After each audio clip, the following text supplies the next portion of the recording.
Oi pessoal, tudo bem? Eu sou o Gabriel Campoy, sócio da XP, advogado, membro do time de Wealth Planning, e estamos começando mais um episódio aqui do Wealth Planning Connection, hoje com duas convidadas super especiais, Adriane Pacheco, Beatriz Martinez e também Mariana Sesimbra aqui do nosso time.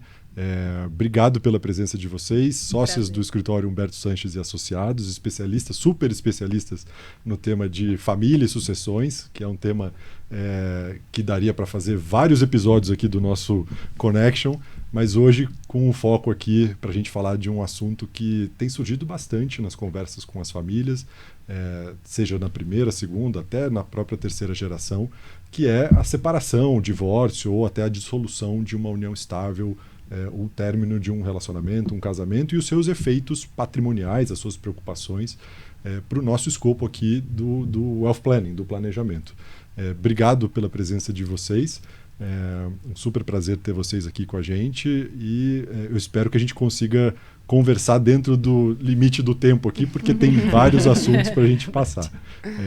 Beatriz, queria te ouvir um pouquinho, se você puder comentar uma introdução aqui sobre principais tópicos e temas relevantes aqui nesse assunto que vocês têm enxergado no escritório, com os clientes de vocês, e depois a gente faz um bate-papo aqui. Tá ótimo, Gabriel, Mari, primeiro obrigada, e a gente ficou super feliz com o convite para vir falar de divórcio e também de dissolução de união estável, né, ali o equivalente para quando a gente está diante de uma união estável e não de um casamento civil. E a gente acompanha o podcast de vocês e vê que tem ali diversos temas relacionados a planejamento patrimonial e sucessório, e a verdade é que o divórcio e a dissolução, eles também têm muita ligação, e eu acho que é isso um pouco do que a gente queria mostrar hoje. Então, nossa ideia é apresentar as principais discussões jurídicas que a gente enfrenta numa discussão de divórcio, explicar um pouco do procedimento, porque acho que tem aquela dúvida prática, e aí, como é que funciona o divórcio? E depois falar também do planejamento, né? Acho que tanto providências que podem ser tomadas de forma prévia ao casamento, também durante e após. Porque, assim, a gente lida ali no dia a dia do cliente e quer muito a perenidade das famílias, mas a gente sabe que não necessariamente as coisas fluem ali como planejado, né, Dri? Exato. E eu acho que o primeiro tema que chega, né, quando a gente vai falar de um divórcio, de uma dissolução de união estável e aí, a gente tem algo a partilhar, né? O que vai acontecer com os meus bens, os bens do outro cônjuge ou outro companheiro e o que partilharemos, né? E essa resposta, ela está muito ligada ao regime de bens que foi adotado pelo casal. Lembrando, né, que a maioria dos casos que a gente vê são os casos de pessoas que, ao se casarem ou constituírem uma união estável, não refletiram sobre esse tema e acabam vivendo sob o regime legal, que é o regime que a lei traz, caso as partes não tenham determinado um regime diverso. Esse regime, a partir de 1977, é o da comunhão parcial de bens e é o regime que a gente acaba vendo mais frequentemente. Esse regime, ele tem a seguinte característica central. Tudo aquilo que era de alguma das partes antes do casamento ou da constituição da união estável segue como patrimônio particular de quem o adquiriu. Tudo aquilo que foi adquirido durante o casamento ou a união estável a título oneroso é de ambos, porque constitui um patrimônio comum. E tudo aquilo que sobreveio, ainda que durante o casamento, mas a título gratuito, por herança e por doação, segue a regra de permanecer como bem particular. Então, esse é o apanhado geral. E aí a gente tem os complicômetros desse regime. E se vocês quiserem, eu posso falar um pouquinho sobre eles. Para mim, é o regime mais complexo que a gente tem, é o regime da lei, né? Por incrível que pareça, você nem sempre é claro o que é um bem particular e o que é um bem comum, né? Exato. Aliás, o bem comum talvez seja mais fácil de determinar. Não sei se talvez o bem particular é onde a coisa costuma a ficar mais difícil, né? Especialmente será algo que se transformou ao longo da vida. Exato. Né? Muitas vezes não é o patrimônio original, mas é uma decorrência daquele patrimônio original. Né? Exatamente. Um imóvel que eu vendi e comprei outro. Né? Um exemplo clássico. Né? Como é que vocês têm visto isso? Dentro dessa regra, você tem toda a razão, Gabriel. O que acontece a pessoa se casa e recebe uma herança, por exemplo. E aí tá tranquila, porque por essa regra geral que eu comentei, a herança seria um bem incomunicável. E aí entram as questões da comunhão parcial. Ainda que eu tenha um bem que seja um bem incomunicável, um bem particular, os frutos e os rendimentos desse bem são considerados comuns. E aí, só para lembrar, né, os bens comuns são aqueles partilháveis no caso de divórcio e união estável em partes iguais entre as partes. Esse é um ponto central. E isso começa a se tornar um problema a partir do momento que alguém, às vezes, recebe heranças, recebe doações ou adquiriu patrimônio antes do casamento ou da constituição de união estável e usa esses rendimentos ou para adquirir outros bens, ou quando a gente fala de participações societárias, que para muitas famílias são ativos estratégicos, recebe dividendos e faz uma nova integralização de capital. E aí começa a ter participações societárias particulares e comuns, né?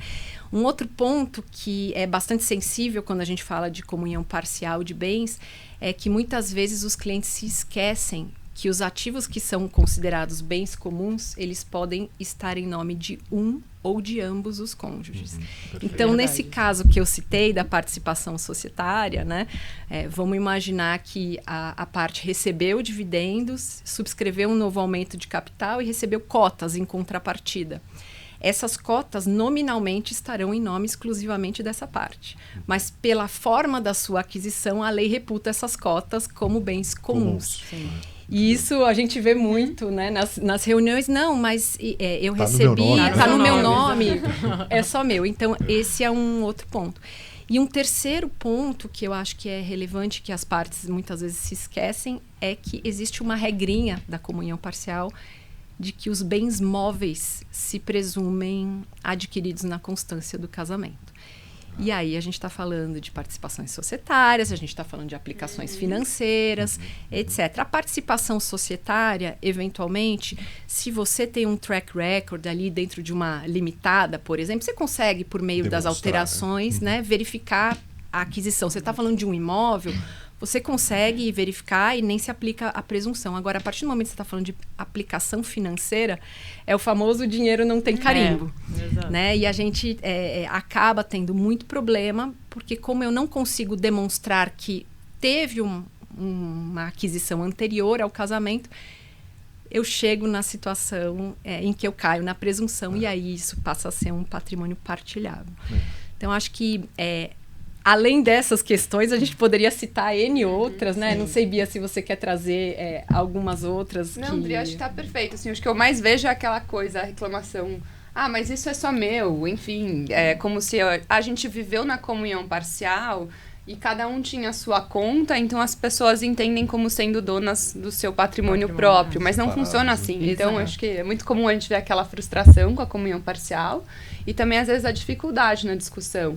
Esse ponto que a Adri trouxe da presunção, ele é muito relevante, e não só entre as partes, porque, às vezes, numa negociação de acordo, a gente até, né, assim, o cliente sabe que a esposa não pagou aquela participação societária, que foi doação, enfim, mas a gente não tem que negociar só com o casal, a gente enfrenta também depois uma fiscalização da Secretaria de Fazenda. Exato. Porque se no momento da partilha eu tenho uma diferença do quinhão entre os cônjuges, que é possível, a Secretaria visualiza isso como uma doação. Então, nessa diferença de quinhão, eu sou tributado pelo ITCMD. Então, às vezes, se eu não consigo demonstrar documentalmente se o bem é particular ou é comum, ainda que o casal chegue num acordo, eu ainda posso ter uma discussão de ITCMD que talvez nem fosse devido se aquilo tivesse bem documentado, sabe? Exato. E aí eu acho que a gente pode deixar até para uma outra oportunidade discutir mais especificamente, mas a gente tem, eu comentei o caso, né, das distribuições de dividendos, mas a gente tem os casos em que eu tenho capitalização de reservas, que tem um olhar diferente. Eu tenho stock options, que geram uma série de discussões, né, com clientes no regime da comunhão parcial. Eu tenho aquelas empresas que originalmente não valiam muita coisa e depois, com o trabalho, né, dos sócios, enfim, passaram a valer muito mais, e isso aconteceu, essa valorização aconteceu durante o casamento. Então, essas são questões que não tem uma resposta de bate-pronto, tem que ser analisado caso a caso, mas são questões que a gente observa que geram uma série de discussões realmente. E o regime da comunhão parcial, que é o legal, portanto, ele evita uma discussão inicial sobre um pacto, né? Porque justamente ele é um regime legal, ele é trazido pela lei caso as partes não façam uma opção expressa, mas ele pode, numa situação de divórcio, de dissolução de união estável, gerar controvérsias como essas. Né? E coisa que não necessariamente acontece nos outros regimes, né? A separação total ou a comunhão universal, que são opostos em si, provavelmente não vão enfrentar esse tipo de discussão, né? Por um lado, você tem patrimônio exclusivamente particular, no outro, patrimônio basicamente comum, né? Salvo raríssimas exceções. Exato. Vocês enxergam discussões nesses outros regimes também? Nesse sentido de partilha ou não? Como é que vocês têm visto? Quando a gente está falando da cláusula de incomunicabilidade, ou no caso da comunhão parcial, né, de bens particulares que são substituídos por outros, nós podemos ter uma extensão dessa incomunicabilidade ao novo ativo. E como a gente faz isso? No regime da comunhão parcial, isso está previsto, né, no próprio regime. Então, são considerados bens particulares aquela lista, cujos bens, né, as situações principais são doação e herança, e aqueles adquiridos em subrogação de bens particulares. E no caso de ser deixado algum ativo com a cláusula de incomunicabilidade, além dela se estender aos frutos e aos rendimentos, ela também pode, se bem redigida, se estender aos bens subrogados, tanto no regime da comunhão parcial como no regime da comunhão universal, que a gente comentou aqui.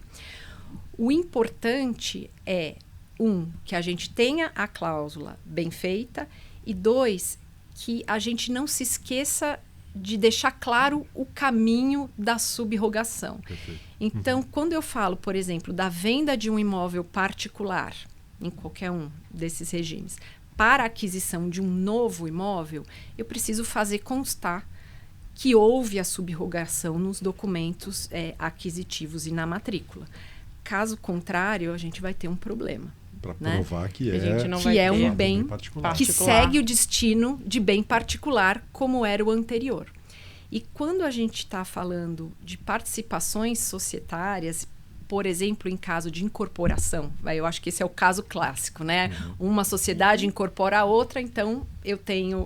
Eu tinha uma anterior e agora eu tenho outra por uma incorporação. Por uma né? incorporação. Não por um ato necessariamente de venda, mas por uma questão natural daquela incorporação. Exato.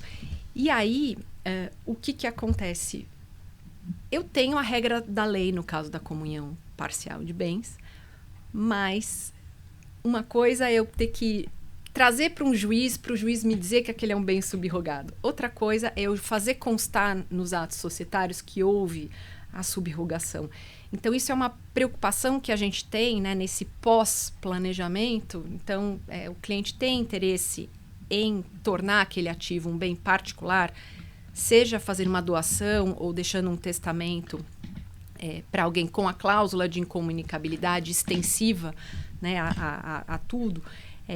Não vamos nos esquecer do passo posterior, que é constar expressamente a subrogação de um ativo em outro, e isso vai levar ao que a Beatriz comentou. Né?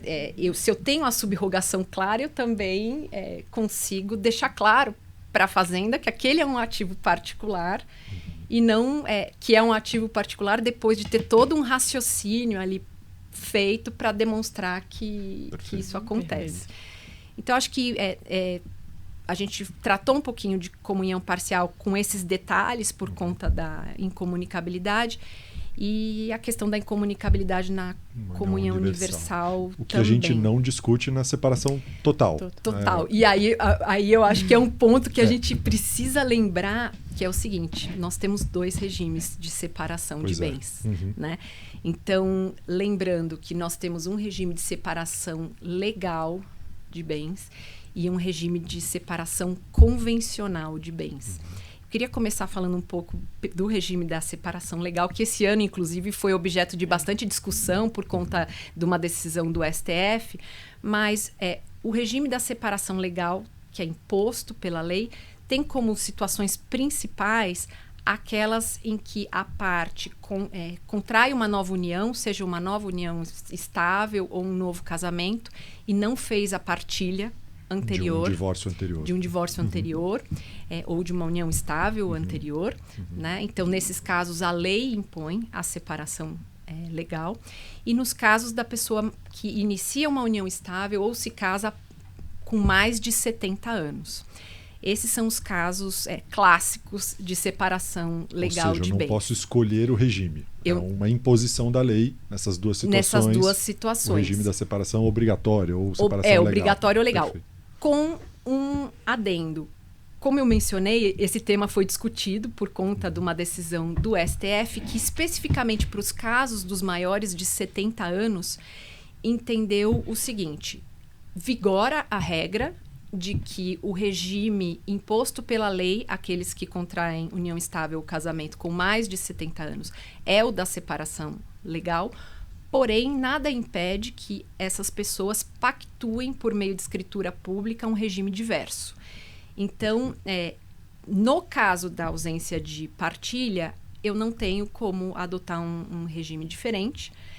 Mas no caso de maiores de 70 anos, após a decisão do STF... Já é possível. É possível. E aí a gente, quando for falar, eu acho que a gente vai... Talvez a gente fale ainda um pouquinho de alteração. Então, quem já é casado pelo regime da separação obrigatória de bens, né, imposta pela lei, também vai poder, eventualmente, alterar. Então, a gente tem esse ponto. E por que eu fiz questão de fazer essa diferenciação? Porque quando efetivamente eu tenho um regime de separação legal de bens, existe a aplicação de uma súmula, que é a súmula 377, que vai tornar o patrimônio adquirido durante a união estável ou o casamento por esforço comum um patrimônio comum. Então, nesse caso, nós teríamos uma situação de regime legal de separação com necessidade de partilha. Desse patrimônio que foi adquirido por meio de esforço comum em razão da existência dessa súmula 377. Isso a gente vê, esses casos geram bastante discussão justamente por causa dessa questão de esforço comum. Que é você um pouco prova subjetivo, isso, né? E aí os tribunais, eles evoluíram muito em relação, eles voltaram, mas basicamente hoje se entende que eu tenho que demonstrar o esforço comum efetivamente para ter. Não basta conviver, mas sim demonstrar praticamente que houve um esforço comum. Um esforço comum. E aí, eu acho isso a beleza do direito, né? Tem cliente que não gosta, mas eu acho a beleza do direito. O esforço comum, ele não necessariamente precisa ser um esforço em pecúnia. A gente não pode esquecer disso. Eu posso ter o chamado esforço comum indireto. E esse esforço comum indireto, isso é a minha interpretação, e se nós formos analisar um pouco a jurisprudência, vai seguir essa linha. Os tribunais, eles vão ser mais flexíveis com relação ao que é esforço comum quando eu tenho uniões longevas. Então, vamos pensar que alguém se divorciou, por exemplo, sem fazer partilha lá aos 30 anos, por exemplo, teve um novo casamento em que o regime imposto foi o da separação, né, legal, obrigatória de bens, e passou mais, 30 anos nessa situação. A interpretação dos tribunais sobre o que é esforço comum nessa união longeva, ela certamente vai ser muito mais flexível do que alguém que se casou, constituiu uma união estável aos 70 anos e veio a se divorciar, ou esse casamento eventualmente se encerrou em razão do falecimento 5 anos depois, né? Então, o tempo é importante. O tempo é importante porque os tribunais tendem a ser mais rigorosos no que se entende por esforço comum nesses casos de uniões mais breves e em momentos da vida em que o patrimônio está muitas vezes já formado. Já foi constituído. Né? Então, muitas vezes eu tenho rendimentos passivos oriundos de algo que já foi constituído. Não acho que a gente possa dizer que isso é uma regra, mas eu vejo isso como uma tendência que me parece fazer sentido. Então, só para responder mais objetivamente a sua pergunta, separação de bens sendo legal, a gente vai ainda poder pode ter enfrentar essa discussão. Tá. E lembrando que mesmo antes da decisão do STF, que permitiu que se faça um pacto escolhendo um regime diverso, eu já tinha anteriormente uma possibilidade de pacto na separação legal ou obrigatória, exclusivamente para afastar a súmula 377. Então, a gente pode chegar em situações de divórcio em que eu tenha a separação legal, mas não necessariamente tenha a discussão da incidência da súmula, porque foi feito um pacto ali e afastou essa disposição. Que é um instrumento super importante, né? Quando a gente fala de regimes de casamento que não são o regime da comunhão parcial de bens, né? O pacto ele é fundamental. Exato. E inclusive pode trazer regras um pouco híbridas ali dos regimes, criando até um tipo misto, né? Com regras de um ou de outro regime para determinados bens específicos ou para a totalidade dos bens. É algo que vocês têm visto acontecer assim, nas discussões, a importância, claro, do pacto, mas mais do que isso, né? A criatividade que se pode colocar ali, né? No sentido de estabelecer regras e um regime bastante particular para aquela situação.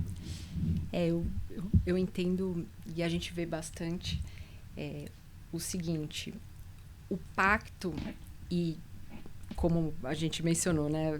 A gente faz muitos pactos para adotar o regime de separação aí convencional de bens, esse sim, que permite acervos patrimoniais particulares separados.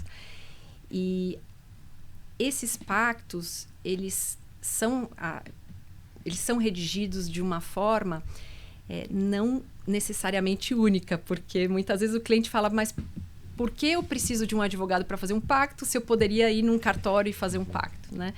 E, na minha visão, quando a gente está falando de redação de pacto, é fundamental a gente entender os interesses daquele casal, né? E endereçar esses interesses de forma adequada no pacto. Então, muitas vezes, fazer isso é justamente estabelecer um regime misto, em que a grande parte das regras são regras efetivamente do regime da separação de bens, mantendo acervos patrimoniais separados, mas temos alguns fatores mitigantes. Então, por exemplo, eu posso prever um pacto, o regime de separação convencional de bens, mas determinar que, por exemplo, determinados ativos sejam obrigatoriamente adquiridos em condomínio. Né? E geralmente isso se aplica para os imóveis residenciais da família, que são casos mais comuns. Né? Nós podemos ter situações em que o casal entende que é relevante efetivamente que aquilo que eles adquiriram em conjunto seja divisível em partes iguais entre eles, mas quer ressalvar dessa regra ativos estratégicos e aí, na grande maioria dos casos, participações societárias. Empresas familiares e tudo mais.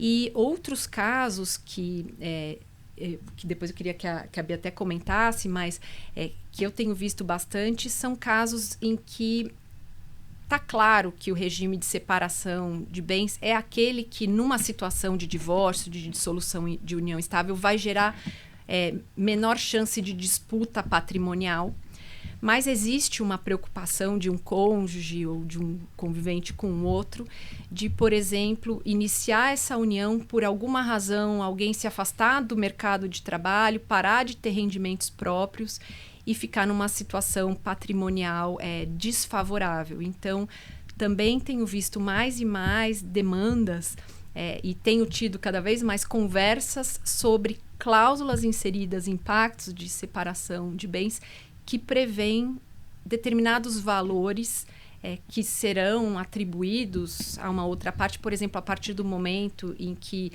nascem os filhos, ou se porventura uma parte acompanhar a outra para um trabalho no exterior, e assim por diante. Então, essas cláusulas são cláusulas que são interessantes, tornam aquele regime não exatamente o regime da lei, mas trazem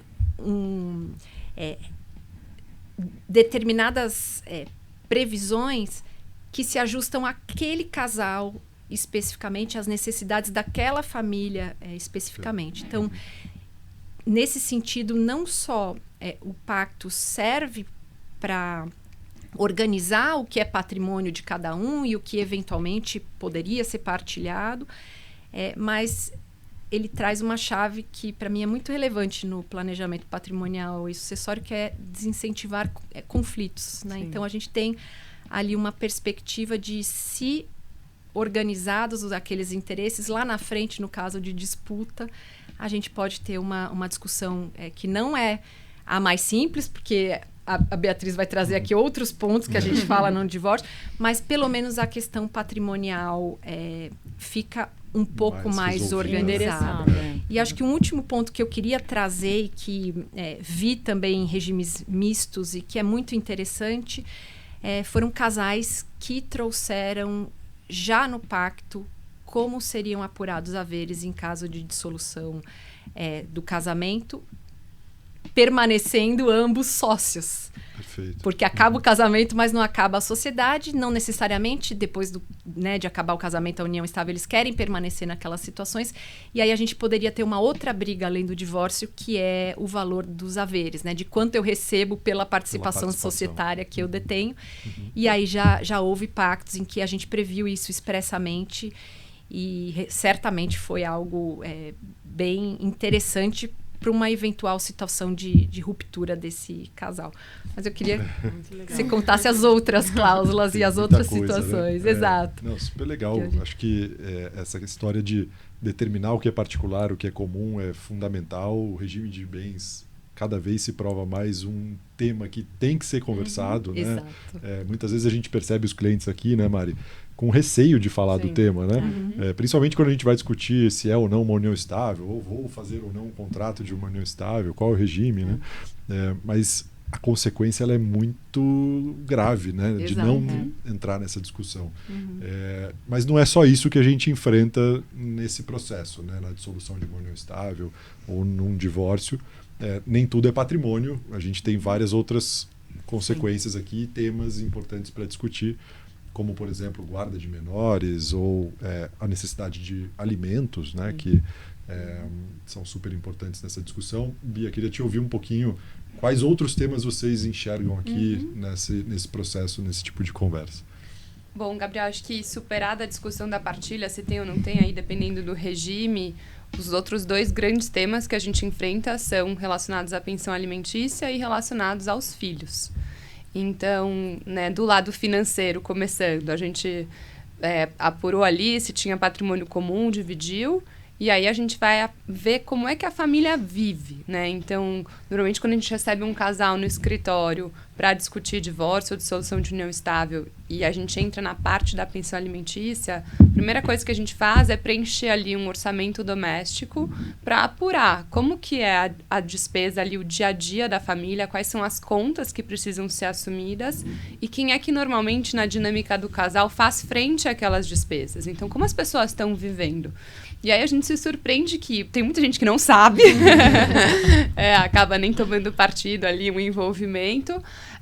Mas em cima disso é que a gente vai construir o nosso raciocínio de pensão alimentícia. Então, no Brasil, a gente não tem uma fórmula pronta, como a gente vê em alguns estados, nos Estados Unidos. Não é 30%. Esse é um bom... É mito. Acaba que o 30% é uma jurisprudência, mas ele também tem um teto ali, tá? Então, você vai olhar outros fatores para saber se é uma hipótese de 30%. E ele também tem um teto. Então, assim, se a pessoa realmente tem uma remuneração muito elevada, talvez 30% não faça sentido nunca, tá? Ainda que tivesse obrigado a 100% das despesas de alguém. Então, quando a gente olha primeiro para o casal, antigamente a gente tinha aqueles modelos tradicionais, né? Um do casal trabalhava, o outro cuidava mais das dinâmicas da casa, da família.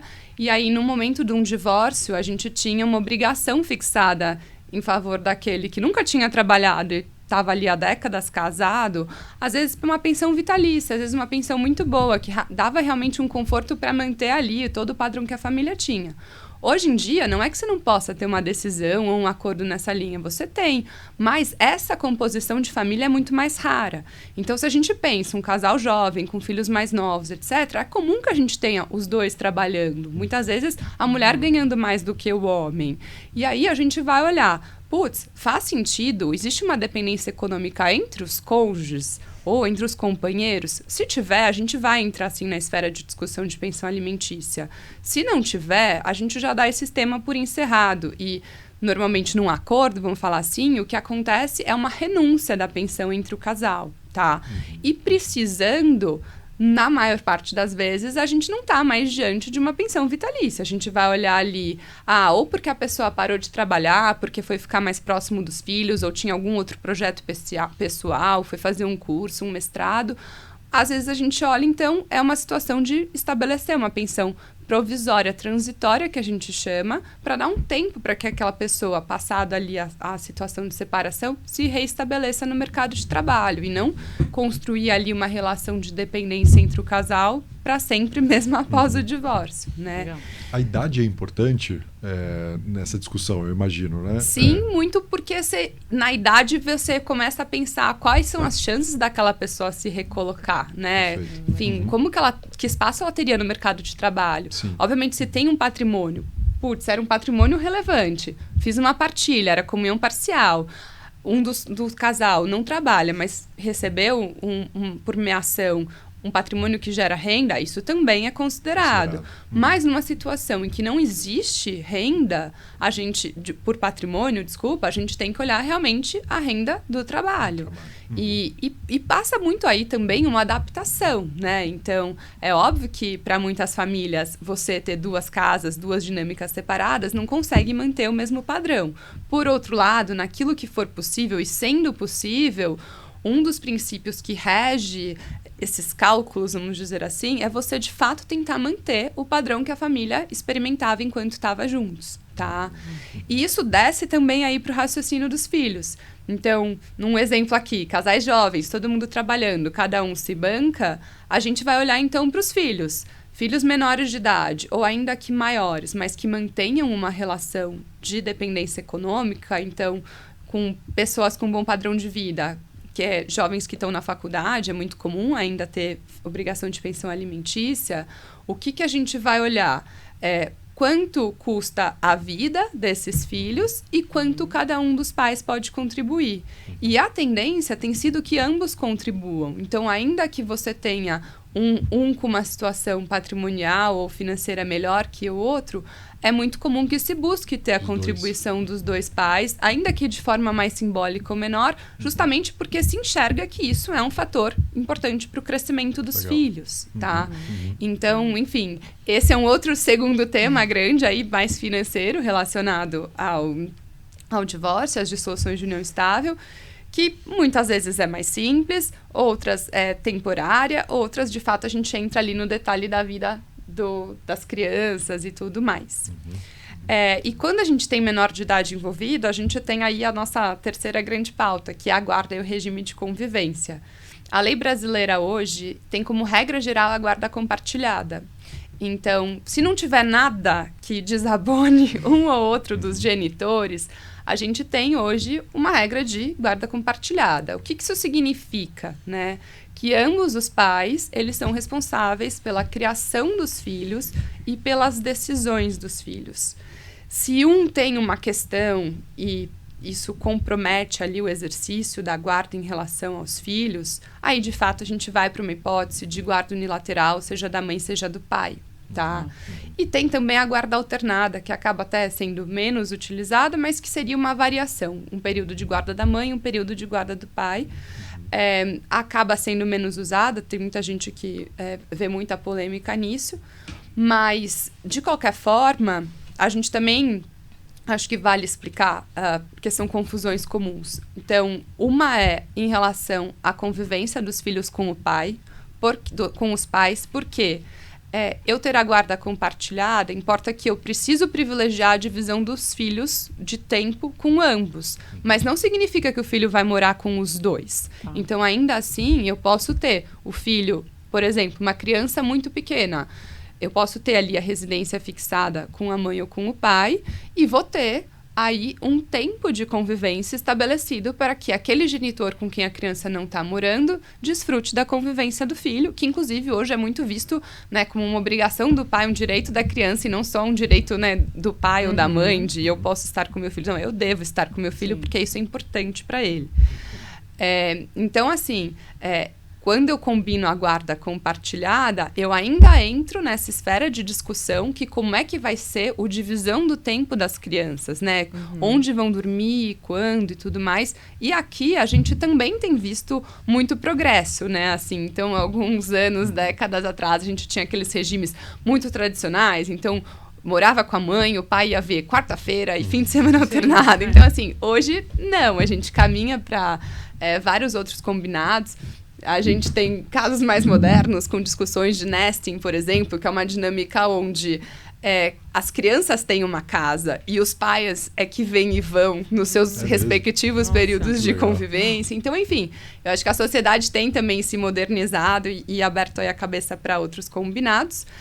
E um segundo ponto relacionado à guarda que eu acho também importante trazer, porque a gente vê muita pergunta, é que guarda também não se confunde com a convivência e também não se confunde com o poder parental. Porque, às vezes, a gente vê as pessoas ali naquela luta. Eu quero ter guarda materna ou guarda paterna porque eu quero decidir tudo sozinho. Isso, em parte, é uma ilusão. Por quê? Acima do direito, do dever da guarda, existe o poder parental. E existem uma série de direitos e deveres que estão relacionados ao poder parental, que não irão se alterar a partir do momento que o casal se divorcia ou dissolve a união estável, e são direitos que aquelas pessoas continuam tendo, mesmo se elas não tiverem a guarda. Então, é muito comum, talvez vocês tenham visto, então, assim, autorização de viagem para o exterior. Isso é uma decisão relacionada ao poder parental e não à guarda, tá? E quem não tem a guarda, mas permanece com o poder parental, tem total direito de exigir uma fiscalização do exercício da guarda.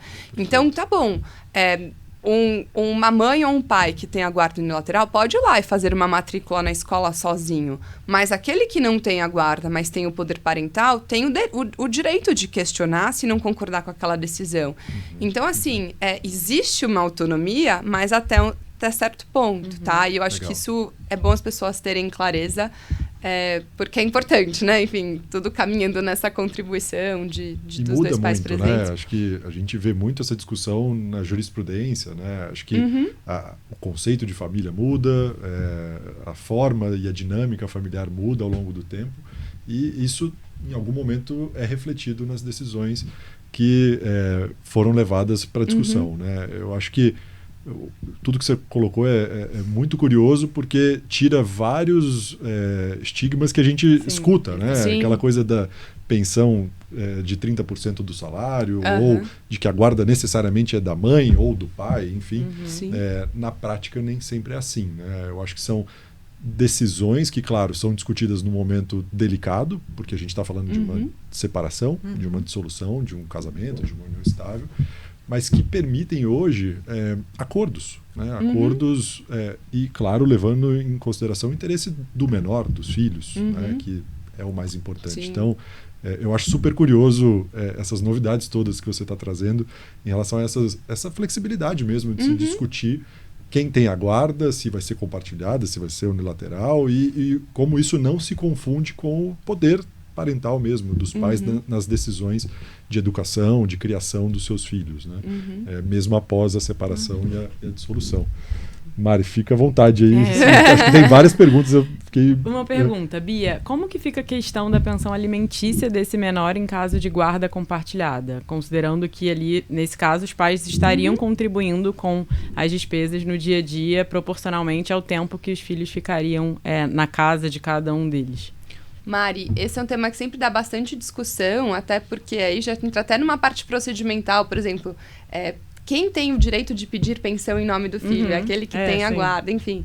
Mas, se você imaginar uma dinâmica de uma família em que a gente dividiu o tempo igual entre os dois pais, o pai e a mãe, enfim, no modelo tradicional, e as crianças estão ali metade do tempo em cada uma das casas, é legítimo a gente imaginar que existe ali uma proporcionalidade de custos, que a gente está falando de 2 casas mais ou menos equivalentes, que se vai ter um funcionário para ajudar, vai estar nos 2 lugares, que de comida o consumo é também similar. Sim. Então, a gente chega num contexto em que cada um, de alguma forma, já estaria contribuindo para a sua própria casa. Tá. Numa dinâmica em que há uma condição equivalente entre os pais, daria para a gente chegar num combinado simples que cada um assume as suas despesas de casa e aquelas despesas que são próprias das crianças, vamos dizer assim, como escola, plano de saúde, as atividades extras e tudo mais, aquilo vai chegar numa conta de divisão específica, tá? Mas, ainda que seja guarda compartilhada, se a gente não está falando com pais com condições de chegar ali numa conta de 50/50,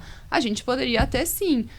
Quando a gente faz a conta das crianças, você tem ali no seu cálculo de quanto elas custam um tanto do condomínio, um tanto do aluguel, um tanto do IPTU, e isso é considerado numa conta da família que poderia até, no resultado da fixação da obrigação da pensão alimentícia, representar um genitor transferindo ao outro uma quantia mensal para fazer frente às despesas da casa, que, enfim, quem tem que pagar são os adultos, né? Não vai ali no direto, de modo a estar contribuindo com essas despesas de moradia, tá? Legal. Independentemente da guarda ser compartilhada. Tá. Perfeito. Eu acho que isso é um ponto que sempre surge realmente de preocupação, porque não fica muito claro quando existe essa guarda compartilhada.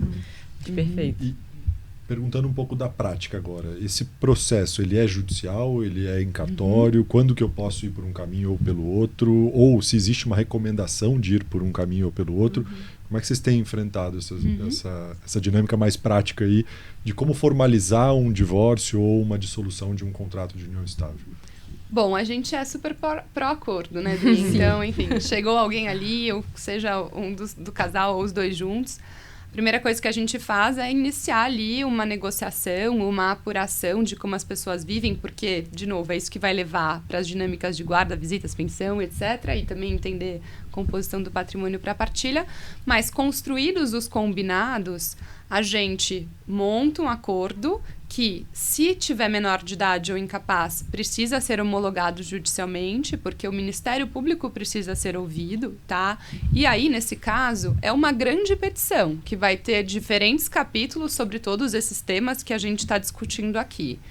Se a gente não tiver nenhum menor de idade envolvido, a gente faz uma minuta de escritura pública, que assim como o inventário passou a ser feito em cartório, divórcio e dissolução de união estável também podem ser feitos em cartório.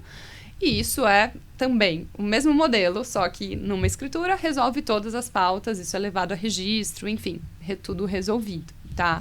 Agora, se a gente não tem um acordo, aí de fato a gente tem disputas judiciais sobre os diferentes temas. Hoje em dia, até assim, em relação ao divórcio, né? Tem muita discussão de direito potestativo, eu não sou obrigado a ficar casado com ninguém se eu não quero, então, desde quando se abandonou discussões de culpa, de tempo de separação para poder se divorciar e tudo mais, a discussão do estado civil, né, assim, o status de casado ou divorciado, ela se simplificou bastante.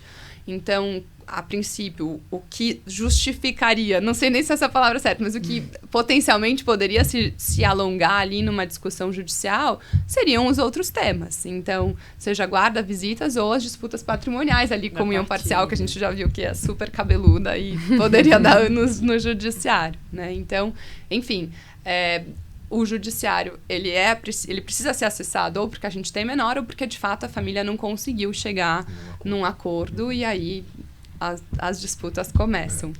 E acho que tem um ponto importante também que a gente vê, que a gente está falando aqui de divórcio e de solução de união estável, né? Todo mundo sabe que é casado, porque tem ali a sua certidão de casamento. Mas a gente vê que há bastante... sabe que está vivendo em uma união estável. Uma união estável. Então, existem situações em que nem é possível partir diretamente para essas discussões que a Bia comentou. Porque em casos de união estável não regulada, né, não expressamente prevista, a gente pode ter uma ação anterior, que é um reconhecimento da existência dessa união estável, que uma vez declarada, vai iniciar todo esse procedimento posterior. E isso a gente vê na mídia, né? Uma série de casos, né? E de que uma parte acredita que vivia em união estável e outra parte crê que não. E isso gera uma série de controvérsias. Lembrando que a união estável é um fato. Portanto, não precisa de um documento para existir. Basta que exista uma convivência pública, contínua, duradoura e com o objetivo de constituir família, para que ela exista e, portanto, possa ser declarada. Então, o planejamento, né, patrimonial e sucessório passa muitas vezes também por alertar o cliente sobre a necessidade de regularizar o status dele para, se for brigar ou se for dissolver aquilo lá na frente, ter regras claras e pular essa discussão que é desgastante. Vamos pensar, né, famílias que se, né, dissociam, prejuízo para a família. Se existem crianças pequenas, isso reflete nas crianças. Uma série de custos, tempo, né? Então, essa questão da união estável é importante a gente lembrar de organizar também, porque é um fato. Os critérios são muito subjetivos, né? Assim, muitos clientes perguntam pra gente, mas tem que estar morando junto? Há quanto tempo precisa existir essa relação? E assim, essas não são as perguntas que um juiz vai fazer para determinar se existe ou não uma união estável, né? Então, são critérios muito subjetivos. Realmente é importante estar atento ali a uma possível união estável e formalizar, justamente para evitar qualquer problema futuro, né? Bom, estamos chegando ao final aqui do nosso episódio de hoje.